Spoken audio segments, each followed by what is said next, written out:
요한복음 14장 1절부터 6절까지 말씀입니다. 봉독하겠습니다. 너희는 마음에 근심하지 말라. 하나님을 믿으니 또 나를 믿으라. 내 아버지 집에 거할 곳이 많도다. 그렇지 않으면 너희에게 일렀으리라. 내가 너희를 위하여 처소를 예비하러 가노니 내가 가서 너희를 위하여 처소를 예비하면 내가 다시 와서 너희를 내게로 영접하여 나 있는 곳에 너희도 있게 하리라. 내가 가는 곳에 그 길을 너희가 알리라. 도마가 가로되 주여 어디로 가시는지 우리가 알지 못하거늘 그 길을 어찌 알겠삼나이까. 예수께서 가라사대 내가 곧 길이요 진리요 생명이니 나로 말미암지 않고는 아버지께로 올 자가 없느니라. 아멘. 지난 한 주간 동안 주님의 은혜 가운데 평안하셨습니까? 이 시간에도 주님이 주시는 은혜와 축복이 모든 성도들 위해 함께 하시기를 주님의 이름으로 축원합니다. 오늘은 요한복음 14장 1절부터 6절까지 말씀을 보셨는데 그 중에 1절을 보시면 너희는 마음에 근심하지 말라. 하나님을 믿으니 또 나를 믿으라 이렇게 말씀을 하고 있는데 이 말씀을 근거로 해서 너희는 마음에 근심하지 말라라는 제목으로 함께 은혜를 나누고자 합니다. 우리가 살아가는 이 세상을 비유할 때 광야와 같은 세상에 비유를 하기도 하고요. 또 세상에서는 고해라는 말을 사용해서 표현을 하기도 합니다. 우리가 살아가는 이 세상을 광야와 같은 세상이다라고 말을 하는 것은 그만큼 많은 고난과 어려움이 있다는 것을 말하죠. 또 고해라는 말로 표현을 하는데 이 고해라는 말은 고통의 바다 또 고난의 바다라는 뜻이 있습니다. 그럼 왜 인생을 고해라는 말로 표현을 할까? 그 이유가 여러 가지가 있을 수가 있겠죠. 몸이 약해지고 그로 인해 병이 나니까 그로 인해 고난을 당하고 그래서 고해라고 할 수도 있고요. 또 여러 가지 사건과 사고들이 많아서 그로 인해 고난을 당하기 때문에 또 고해라고 할 수도 있습니다. 근데 제가 생각할 때는 우리 사람들이 살아가면서 이 많은 염려와 근심 가운데 살아가기 때문에 이 세상이 고해가 아닌가 싶습니다. 왜냐하면 똑같은 상황을 만나더라도 어떤 사람은 그 상황에서 만족하며 기뻐하니까 그 상황이 고통이 아니에요.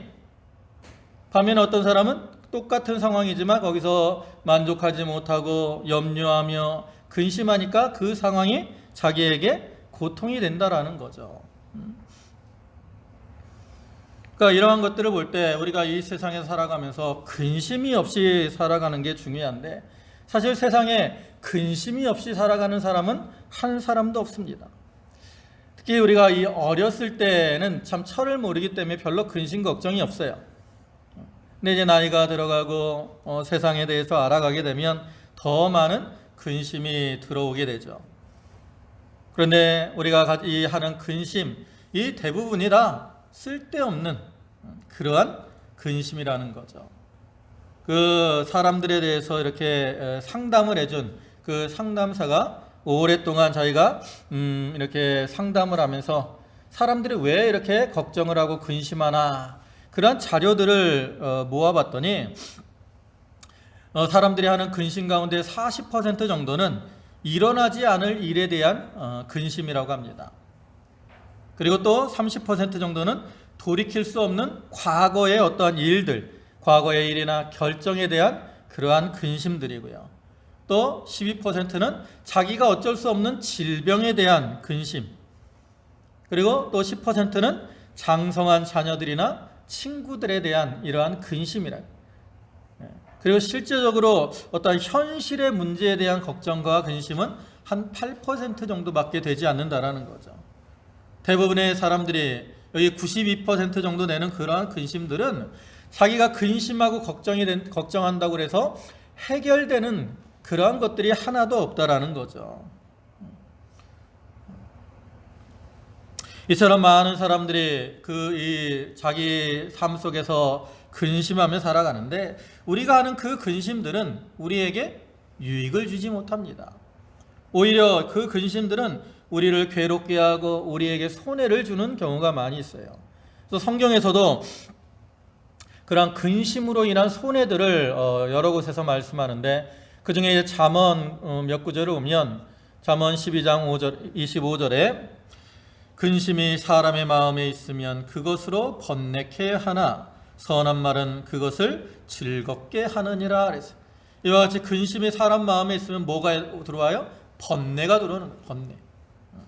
또 잠언 15장 13절에서도 마음의 즐거움은 얼굴을 빛나게 하여도 마음의 근심은 심령을 상하게 하느니라 그랬어요.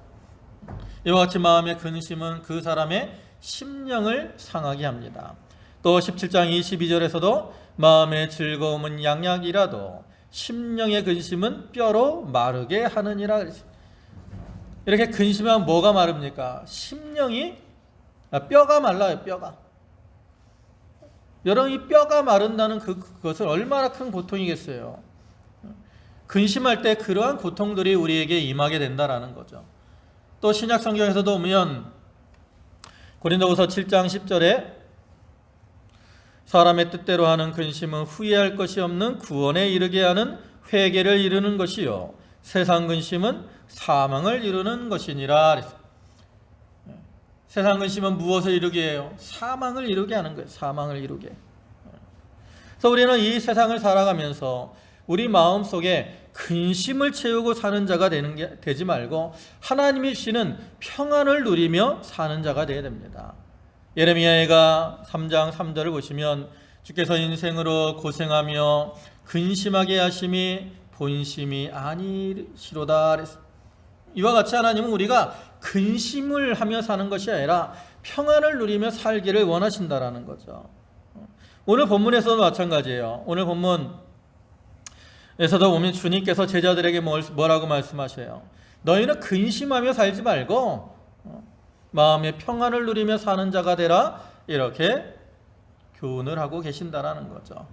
그러니까 우리가 오늘 이러한 말씀들을 통해서 우리에게 평안을 주시고 그 평안을 누리며 살기를 원하시는 그러한 하나님을 기억하고 우리 마음속에 있는 근심들을 다 버리고 주님이 주시는 평안과 기쁨을 누리며 사는 성도들이 다 되도록 해야 되겠습니다. 이제 먼저 생각을 해볼 것은 우리가 이렇게 그러면 세상 사람들이 이 세상에서 근심을 하며 살아가는데 그럼 왜 사람들은 이 세상에서 이처럼 근심을 하며 살아가게 되는 것일까? 그 이유들을 이제 몇 가지로 생각을 해보면 첫째로는 죄로 인해서 세상에 근심이 들어왔기 때문입니다. 우리가 창세기 말씀을 보면 하나님께서 천지 만물을 창조하시고 또 인간을 창조하실 때 근심하며 살도록 창조를 하신 것 같아요? 아니면 기쁨과 즐거움을 누리며 살도록 창조를 하신 것 같습니까? 만약에 하나님이 우리로 근심하며 살도록 창조하셨다면 그 만드신 것이 보기에 아름답지 않았을 거예요. 그러나 우리가 창세기 1장에 나타난 것처럼 하나님이 천지 만물들을 쭉 창조해 나가시면서 그 하시는 말씀이 있잖아요. 뭐라고 말씀을 해요? 하나님이 보시기에 좋았더라 라고 말씀을 해요. 그럼 하나님이 보시기에 좋았더라라는 이 말의 의미는 뭡니까? 하나님이 만드신 모든 것들이 다 완벽하다는 거죠. 그러니까 하나님이 보시기에 이처럼 완벽하다면 사람들이 보기에는 어떡하겠어요? 더 완벽하죠. 우리가 이 실력이 뛰어나면 뛰어날수록 어떤 것에 대한 허물을 많이 발견할 수 있어요. 하나님은 전지전능하신 분이기 때문에 그러한 하나님께서 보시기에 좋았더라라는 말은 세상의 모든 것들이 다 아름답고 완벽하게 창조가 되었다라는 거죠. 그래서 그러한 완벽하게 창조된 그 가운데서 살아가는 아담과 하와는 전혀 염려와 근심이 없었어요. 그러면 언제 그들에게 염려와 근심이 들어왔을까? 그것은 바로 그들이 하나님의 말씀을 어기고 선악과를 따먹는 죄를 범했을 때 그들에게 염려와 근심이 들어왔습니다. 죄로 인해 아담과 하와에게 들어온 염려와 근심을 보면 그들이 선악과를 따먹은 다음에 처음에 한 일이 뭐죠? 예? 아담과 하와가 선악과를 따먹은 다음에 처음에 한 일이 뭐예요? 나무 잎으로 옷을 만들어서 자기들의 부끄러움을 가리려고 한 거예요.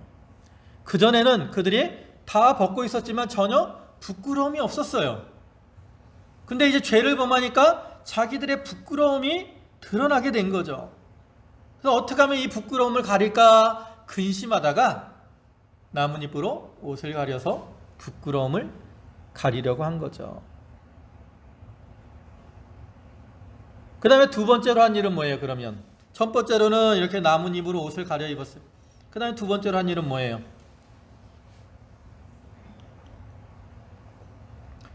그들이 두 번째로 한 일은 하나님의 낯을 피하여 나무가에 숨은 겁니다. 나무 사이에 숨었어요. 왜 나무 사이에 숨습니까? 하나님을 두려워했기 때문이라고 말을 하죠. 동산 가운데 거니시는 하나님의 음성을 듣고 그것이 두려워서 그들이 나무 사이에 숨었습니다. 그들이 그전에는 죄를 범하기 전에는 하나님의 음성을 듣는 것이 그들에게는 기쁨과 즐거움의 일이었어요. 그래서 그들은 늘 하나님이 오시기를 고대하며 살았다라는 거죠. 근데 이제 죄를 범하니까 어떻게 됐어요? 하나님을 보고 하나님의 음성을 듣고 하나님을 만나는 것이 그들에게 근심이 된 거예요. 그래서 하나님을 피하여 숨게 된 거죠. 우리도 그런 기억이 있어요. 어릴 때 부모님이 외출을 했어요. 근데 부모님이 돌아올 때가 되면 평상시에는 부모님이 돌아오는 게 기쁘다고. 근데 혹시라도 집에서 사고를 쳐서 무슨 뭘 망가뜨리거나 그랬어요.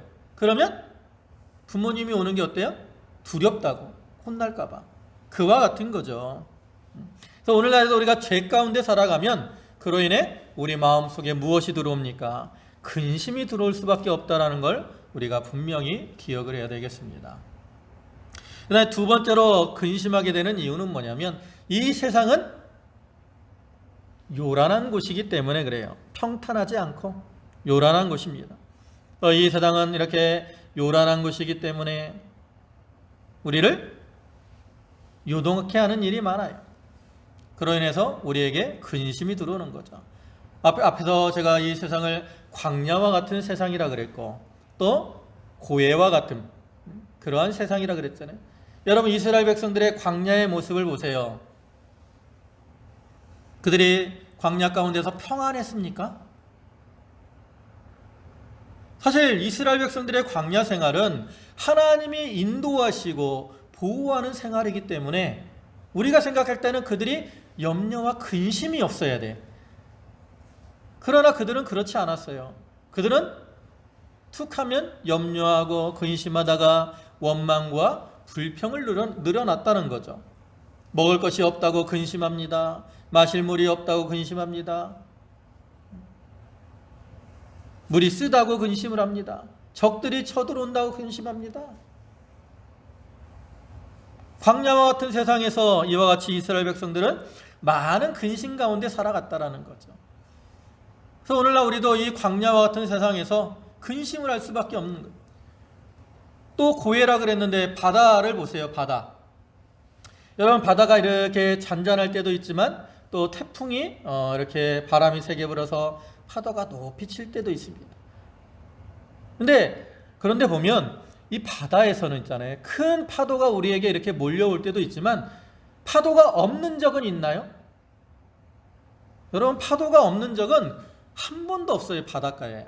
우리가 여름에 이제 바다를 가서 바다를 바라보고 있으면 어떤 때는 파도가 좀 높게 칠 때도 있어요. 어떨 때는 낮게 칠 때도 있습니다. 그러나 결정적인 거는 파도가 없는 때는 한 번도 없다라는 거죠. 한 번도. 그리고 그 파도는 멈추지 않고 계속 오는 거예요. 한 번 왔다고 그치는 게 아니에요. 한 번 왔다가 또 오고 또 오고 또 오고 또 오죠. 그래서 그 바다 위에 떠 있는 배를 보세요. 배가 가만히 있는 것 같지만 파도에 따라 어떻게 해요? 이렇게 위아래로 요동을 하죠.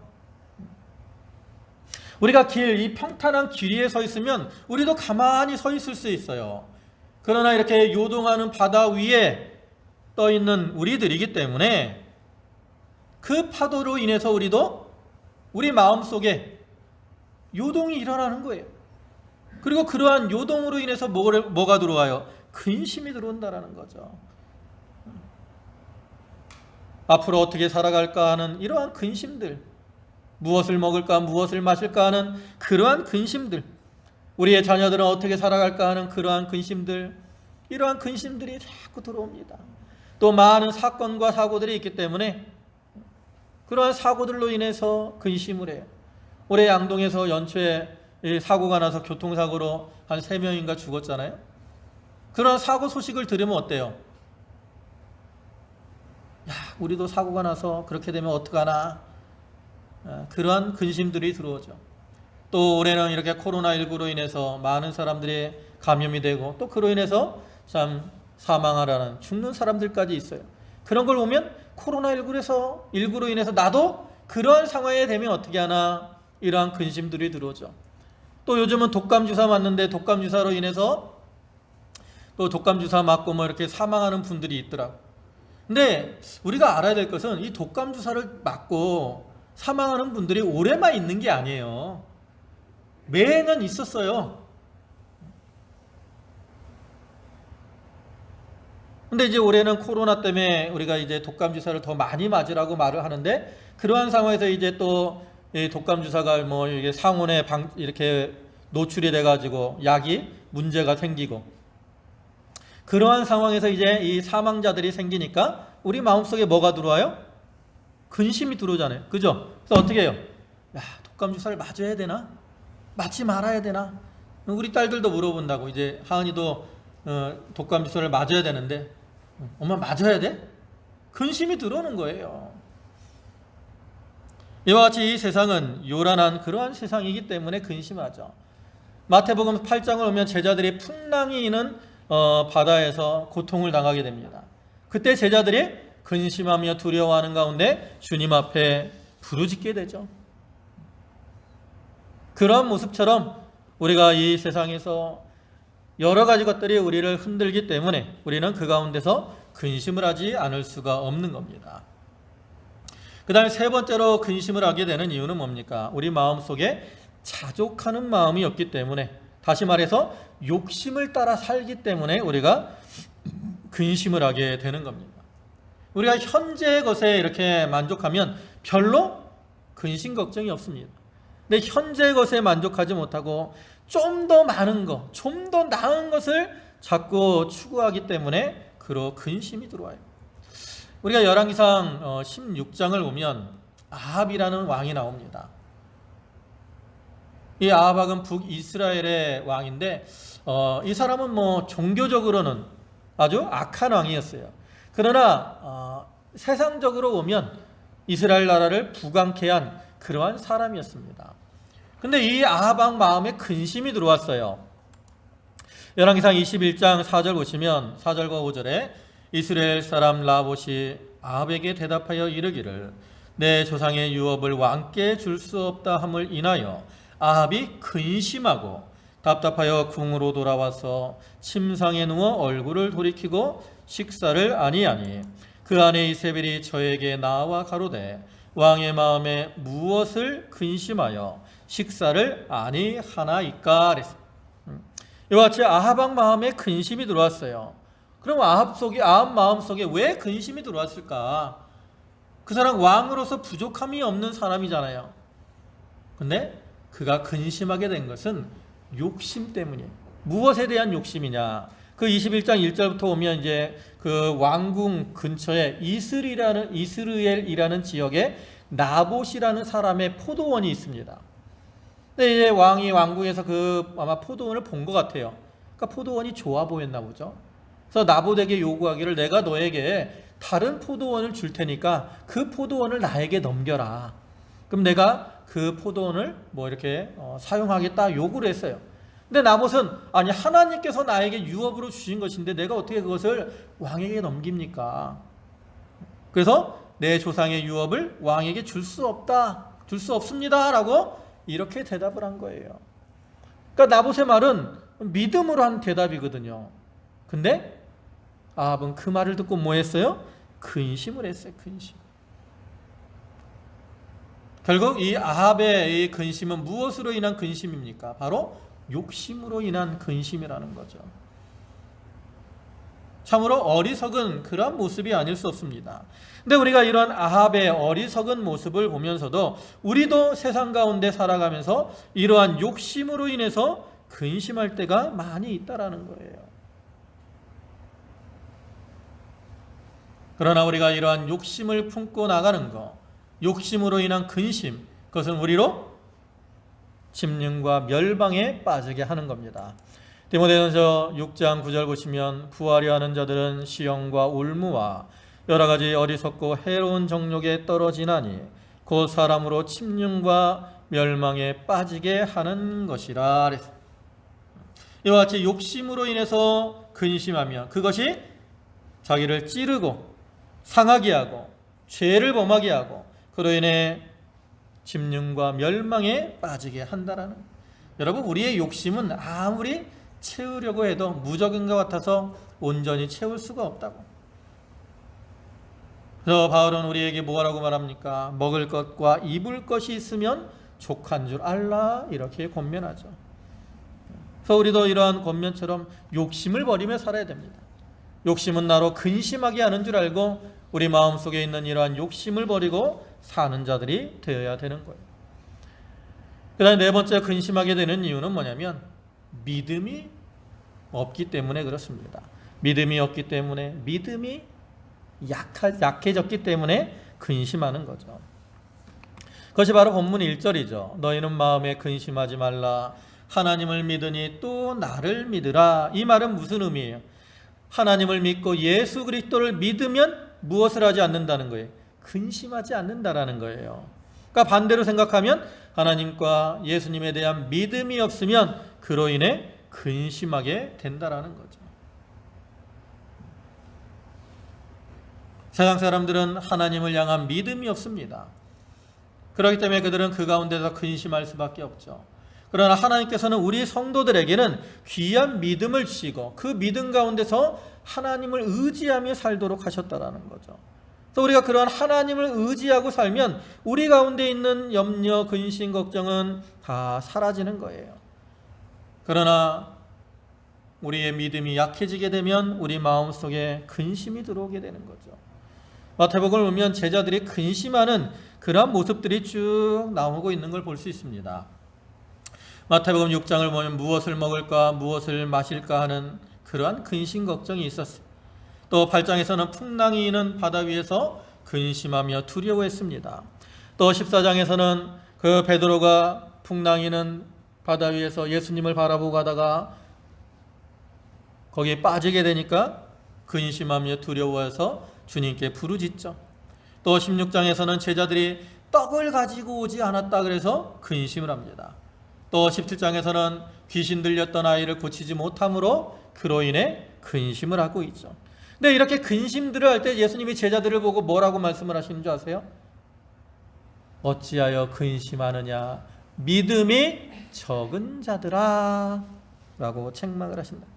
그러니까 이러한 말씀을 올 때 결국 이들의 근심은 무엇 때문에 오는 거라는 거예요? 믿음이 적기 때문에 오는 거라는 거죠. 그래서 오늘날 우리가 근심하게 되면 내가 믿음이 적기 때문에 이러한 근심이 온다라는 것을 우리가 분명히 알아야 되겠습니다.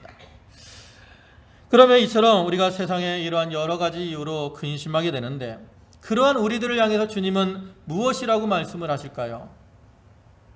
1절에서는 근심하지 말라 그랬고 뒤에 27절에서는 이렇게 말씀을 합니다. 평안을 너희에게 끼치노니 곧 나의 평안을 너희에게 주노라. 내가 너희에게 주는 것은 세상이 주는 것 같지 아니하니라. 너희는 마음에 근심도 말고 두려워하지도 말라. 주님이처럼 평안을 우리에게 주시면서 너희는 근심을 버리고 내가 주는 평안을 누리며 살아라 이렇게 권고를 하시죠. 여러분, 주님은 우리에게 평안을 주시는 분입니다.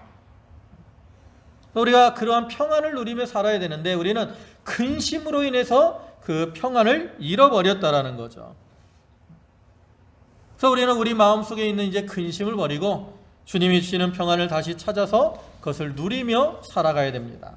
그럼 우리가 어떻게 해야 우리 마음속에 있는 근심을 버리고 주님이 주신 평안을 누리며 살아갈 수가 있을까? 저 자료는 바로 아까 믿음이 없기 때문에 근심한다 그랬으니까 우리가 근심을 버리고 평안하려면 어떻게 해야 돼요? 하나님을 믿는 믿음 가운데서 살아야 되는 겁니다. 우리가 이 믿음을 잃어버리면 마음에 근심이 들어오지만 우리가 하나님을 향한 믿음을 회복하면 다시 근심은 사라지고 평안을 누리게 될 수 있어요. 아까 마태복음 8장 얘기했는데 똑같이 마태복음 8장에서 이제 예수님과 제자들이 풍랑을 만나잖아요. 그때 제자들은 그 풍랑으로 인해서 염려하며 근심했어요. 그리고 두려워해서 주님 앞에 부르짖었다라는 거죠. 근데 반면에 주님은 뭐 하고 계셨어요, 그때? 예? 주님은 뭐 하고 계셨어요? 고무를 베게 하고 주무셨어요. 풍랑이 있는데 주님은 아무 근심 걱정 없이 평안하게 주무셨다라는 거죠. 이렇게 주님이 그 풍랑이 있는 바다 위에서 평안하게 주무실 수 있었던 이유가 뭡니까? 바로 하나님을 향한, 하나님을 주권을 믿는 믿음이 있었기 때문에 그래요. 한나의 기도와 같이 하나님은 우리를 죽이기도 하시고 살리기도 하는 하나님이시고 가난하게도 하고 부하게도 하시는 그러한 하나님이 되십니다. 모든 것을 하나님의 주권대로 이루시는 하나님이라는 거죠. 예수님은 그런 하나님을 믿고 신뢰했어요. 하나님께서 예수님을 이 땅에 보내신 목적이 있다고. 하나님께서 예수님을 이 땅에 보내신 것은 우리 하나님의 택한 백성들을 구원하시기 위함인데 하나님이 자기를 그 풍랑 가운데서 죽게 하실 리가 있어요, 없어요? 없다라는 거죠. 그래서 그러한 믿음이 있기 때문에 풍랑 중에서도 평안히 주무실 수가 있어요. 다니엘 3장에 나오는 사드락, 메삭, 아벳느고의 경우도 마찬가지입니다. 그들은 풀무불을 앞에 두고 왕의 신상에게 절하라고 하는 명령을 거절하죠. 근데 그들이 이처럼 그 왕의 명령을 거절할 수 있었던 것은 바로 하나님의 주권을 믿는 믿음을 가졌기 때문에 그렇습니다. 다니엘 3장 16절부터 보시면 사드락과 메삭과 아벳느고가 왕에게 대답하여 가로되 느부갓네살이여 우리가 이 일에 대하여 왕에게 대답할 필요가 없나이다. 만일 그럴 것이면 왕이여 우리가 섬기는 우리 하나님이 우리를 극렬히 타는 풀무 가운데서 능히 건져내시겠고 왕의 손에서도 건져내시리이다. 그리 아니하실지라도 왕이여 우리가 왕의 신들을 섬기지도 아니하고 왕의 세우신 금 신상에게 절하지도 아니할 줄을 아옵소서. 그들은 하나님께서 아무리 왕이 강할지라도 그 왕의 손에서 자기들을 건져주실 것을 믿었어. 또한 그리 아니하실지라도 하나님이 자기를 구해주시지 않을지라도 그것이 하나님의 뜻이라는 것을 믿었기 때문에 그들은 풀무불 가운데서도 담대할 수가 있었다는 거죠. 다니엘 6장에 나오는 그 다니엘의 모습도 마찬가지죠. 다니엘을 이렇게 시기하던 사람들이 이제 다니엘을 죽이려고 왕에게 이제 왕을 위하는 것처럼 이제 30일 동안 왕의 다른 신에게나 사람에게 무엇을 구하면 사자굴에 던져 넣는다는 조서를 공포하십시오. 또 왕이 자기를 위해 주니까 어떻게 했어요? 좋아서 조서를 공포한다고. 그런데 다니엘은 그때 어떻게 했어요?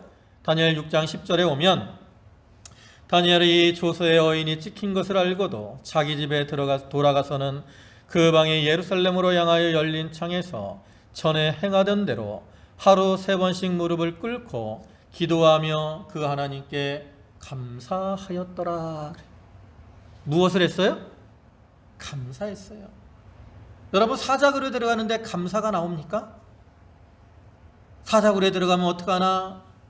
저 같으면 사자굴에 들어가면 어떡하나? 염려하고 근심할 것 같아요. 다니엘은 사자굴을 앞에 두고도 감사했습니다. 그 이유는 뭐예요? 죽고 사는 것이다, 하나님의 주권에 달렸다라는 그러한 믿음이 있었기 때문에 그렇죠. 그래서 우리들도 우리 마음속에 이러한 믿음을 채워야 됩니다. 그러면 풍랑 중에서도 평안히 주무신 주님과 같이 풀무불 앞에 두고도 담대했던 사드락 메삭 아벳느고와 같이 또 사자굴을 같은 위험 속에서도 감사할 수 있던 그러한 다니엘과 같이 우리도 모든 풍랑 중에 평안할 수가 있는 것이죠. 여러분, 평안을 원하십니까? 하나님과 하나님의 말씀, 그 주권에 대한 믿음을 회복하시고 그러한 믿음으로 살아가도록 하시기 바랍니다. 두 번째로 우리가 평안을 누리게 되는 비결은 뭐냐? 누릴 수 있는 비결은 주님이 예비하신 처소에 들어가는 겁니다. 보면 2절과 3절을 보시면 내 아버지 집에 거할 곳이 많도다. 그렇지 않으면 너희에게 일렀으리라. 내가 너희를 위하여 처소를 예비하러 가노니 가서 너희를 위하여 처소를 예비하면 내가 다시 와서 너희를 내게로 영접하여 나 있는 곳에 너희도 있게 하리라. 여기 예수님께서 근심하고 있는 제자들에게 처소를 예비하러 간다고 말씀하는데 이것은 무슨 의미일까? 이것은 내가 예비한 그러한 처소에 들어가면 너희 근심을 내려놓고 평안을 누리며 살아갈 수 있다라는 그러한 뜻입니다. 제자들이 사실 근심하는 이유는 앞에서 예수님께서 이제 자기가 십자가에 죽으실 것, 그리고 제자들이 나를 버리고 도망갈 것, 베드로가 예수님을 모른다고 3번이나 부인할 것, 이러한 말들을 했기 때문에 근심한 거예요. 그러나 주님은 그러한 것들이 있더라도 너희가 내가 예비한 처소에 들어가면 그러한 근심들을 다 내려놓고 평안을 누릴 수 있다라는 거죠. 사실 이 말씀은 이제 장차 우리가 천국에 가서 누릴 그러한 영원한 천국의 기쁨을 말하는 거지만, 그렇다고 해서 이것이 그것만을 의미하는 건 아니에요. 이 세상에서도 우리가 주님을 우리의 심령에 모시고 우리가 주님 안에 들어가서 주님과 동행하면 우리 심령 속에 천국이 이루어지게 되고, 그를 통해서 우리가 그 안에 근심을 내려놓고 평안을 누릴 수 있음을 영적으로 교훈하는 겁니다. 여러분, 우리가 잘 아는 시편 23편의 말씀을 보세요. 거기 보면 여호와는 나의 목자시니 내가 부족함이 없으리로다. 그가 나를 푸른 초장에 누이시며 쉴만한 물가로 인도하시는도다. 내 영혼을 소성시키시고 자기 이름을 위하여 의의 길로 인도하시는도다. 내가 사망의 음침한 골짜기로 다닐지라도 해를 두려워하지 않을 것은 주께서 나와 함께 하심이라. 주의 지팡이와 막대기가 나를 안위하시나이다. 주님을 모시고 주님과 동행하는 그러한 사람은 부족함이 없어요. 만족을 누립니다. 어떠한 처지와 형편, 즉 사망의 음침한 골짜기와 같은 그러한 자리에 들어갈지라도 근심 걱정이 없이 평안을 누리며 살아가게 된다라고 말씀을 하잖아요. 주님은 우리를 위해서 천국의 처소를 예비하셔서 우리가 장차 천국에 들어가서 평안을 누리며 살도록 하시지만, 그뿐만 아니라 이 세상에서도 우리가 주님을 모심으로 그 가운데서 평안을 누리며 살아가기를 원하시는 거예요. 그러니까 우리는 주님을 우리 안에 모시고 주님 안에 주님이 예비하신 그 처소에 들어감으로 우리 가운데 있는 근심을 다 내어놓고 평안을 누리며 사는 그러한 자들이 되도록 해야 되는 겁니다. 여러분, 사단은 늘 우리 마음을 흔들어요. 근심하게 하고 걱정하게 하려고 흔든다고. 그렇기 때문에 주님 안에 들어갈 때 우리가 만세만석 되신 주님 안에서 요동하지 않고 든든히 서기 때문에 그 안에서 평안을 누릴 수 있습니다. 사단은 어떤 때는 고난으로 우리를 근심하게 하고 어떤 때는 육신의 쾌락을 통해서 우리를 근심하게 하려고 하죠. 그래서 우리가 이러한 사단의 계기를 잘 분별하고 이제 주님 안에 들어가서 만세반석 되신 주님으로 인해서 참된 평안을 누리며 사는 우리들이 되도록 해야 되겠습니다. 그다음 마지막으로 우리가 참된 이 평안을 누릴 수 있는 비결은 뭐냐면 세상의 평안이 아닌 주님의 평안을 찾아야 된다라는 거죠. 여러분, 우리가 세상을 살아가면서도 평안을 누릴 때가 있습니다. 어떨 때는 노래를 들으면 어때요? 마음이 즐겁고 평안해져. 어떨 때는 이제 좋은 책을 읽으면 또 그 책을 읽을 때 마음이 평안하기도 합니다. 요즘은 이제 캠핑이 뭐 이런 것들이 유행이잖아요. TV에서도 뭐 캠핑에 관련된 프로그램들이 아주 많이 나왔어요. 힐링, 그죠? 그래서 캠핑 가거나 해서 자연 경관 속에서 그걸 바라보고 가만히 있으면 마음이 어떻게 돼요? 도시에서 요란하던 그 마음이 잔잔하게 가라앉고 평안하게 되죠. 또 어떤 사람들은 명상, 요가 이런 것들을 통해서 마음의 평안들을 느낄 때도 있습니다. 여러분들도 이러한 좀 마음의 여유를 가지고 사는 게 중요합니다. 그런데 중요한 건 뭐냐? 이러한 세상의 평안으로 인해서 주님이 주시는 평안을 잊어버리면 안 된다는 거죠. 세상의 평안을 따라가다가 주님이 주시는 평안을 잃어버리면 안 돼요. 사단은 이러한 세상의 평안을 가지고 우리를 미혹해 가지고 주님이 주시는 평안을 빼앗아 가려고 한다는 거죠. 우리가 주님이 주시는 평안을 누리려면 주님과 교제하고 주님과 가까이 하고 주님을 만나는 생활을 해야 되는데, 이런 세상의 평안을 따라가다 보니까 주님 만나는 생활을 게으리하고 나태해지고 그로 인해서 주님이 주시는 평안을 잃어버리게 된다는 거죠. 여러분, 그래서 우리가 분명히 알아야 된다는 것은 세상이 주는 평안은 참된 평안이 아니고 위장된 평안이고, 그것은 잠시 잠깐 있는 거예요. 잠시 잠깐. 그리고 세상이 주는 평안은 크기가 아주 작아요. 그래서 그거보다 더 큰 근심이 들어오면 평안을 잊어버리고 근심에 빠지게 되죠. 그러나 주님이 주시는 그 평안은 영원한 것이고 지극히 큰 것이기 때문에 어떠한 근심까지도 다 물리칠 수가 있는 거죠. 그래서 주님이 주시는 평안을 누리는 자들은 죽음의 순간, 극한 고통의 순간에서도 감사로 그것을 이겨낼 수 있는 거예요. 앞에서 예를 들었던 사드락, 메삭, 아벳느고와 같이 풀무불에 들어가도 감사할 수 있는 것이고, 다니엘과 같이 사자굴에 들어가도 그 가운데서 감사할 수 있는 거예요. 그래서 우리는 세상의 평안을 바라보지 말고 주님이 주시는 그러한 평안을 바라보고 그것을 따라가야 됩니다. 예수님께서 본문 27절에서 평안을 너희에게 끼치노니 나의 평안을 너희에게 주노라. 내가 너희에게 주는 것은 세상이 주는 것 같지 아니하니라 그랬어요. 또 본문 6절에서도 보면 예수께서 가라사대 내가 곧 길이요 진리요 생명이니 나로 말미암지 않고는 아버지께로 올 자가 없다 그랬어요. 여기서 예수님께서 내가 길이요 진리요 생명이라고 하시는 말씀은 무슨 의미예요? 우리가 구원을 받는 길이 되시고 우리에게 구원을 주는 진리가 되시고 구원을 통해서 우리에게 생명을 주시는 그러한 예수님이 되는 겁니다. 또 예수님은 우리를 하나님께로 인도하는 길이 되시고 하나님 안에 살게 하는 진리가 되시고 하나님으로 인해 살게 하는 생명을 주시는 분이기도 해요. 그러나 또 평안과 이렇게 연결할 때 주님은 우리를 평안으로 인도하시는 길이 되시고 평안을 누리게 하시는 진리가 되시고 우리에게 생명을 주셔서 평안을 누리게 하시는 그러한 분이 되심을 또한 의미하기도 하는 겁니다. 우리는 그러한 주님을 붙들고 주님과 동행하면서 주님이 주시는 그 평안을 누리며 살아가야 된다는 거죠. 이제 말씀을 마무리하겠습니다. 우리가 살아가는 이 세상은 참 광야와 같은 세상이고 또 고해와 같은 세상에서 많은 풍랑과 풍파가 있고 또 메마르고 건조하고 삭막한 곳이어서 참된 기쁨과 즐거움이 없고 평안이 없는 그러한 곳입니다. 우리가 이러한 세상을 바라보면서 할 때는 염려하며 근심할 수밖에 없는 거죠.